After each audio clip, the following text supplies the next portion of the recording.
Okay, so we went over the basics of judo, and we went over sort of the differences in posture in judo jiu-jitsu.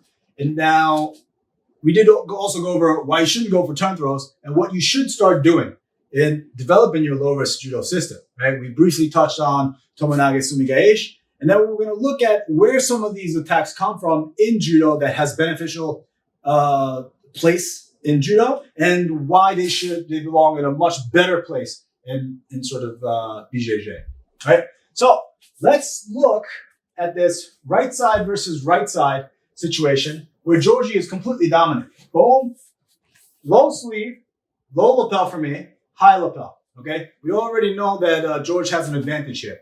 So the likelihood of all things being equal and George has this position and I have this position, the likelihood of George throwing me is a lot higher. So it's in George's best interest to bring his hips forward and then pull me inside really tight, because if he goes for a sotogari and hooks his leg, it's going to be very difficult for me to resist it because he controls my head.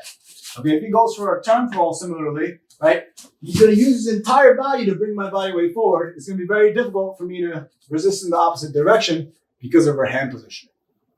So generally speaking in judo, right, if this is our ultimate goal, right side versus right side in a dominant position, we're going to come out and fight for grips. Okay, sleeve, lapel, this is sort of my main line of attack. This is sort of defense, because if he grabs the sleeve, it's going to be very difficult to control that lapel, right? So if he comes to the sleeve, no, I post his hand, he goes lapel, right? There's an entire gripping system involved here.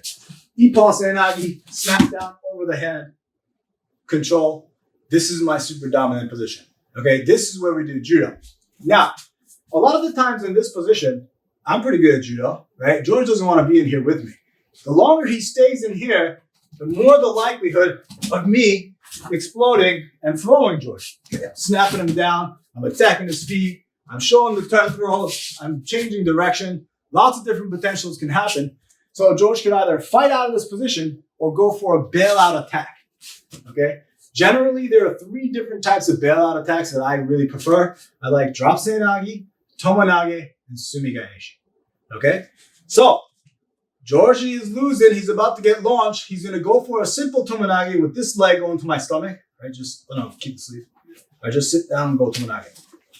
It's okay if he doesn't get it, because look, now there's no risk for George getting slammed. Okay, he effectively taken the match to the ground, and then he could advance and attack Newaza, or we're in a whole other world now. Okay, we transitioned to the ground successfully.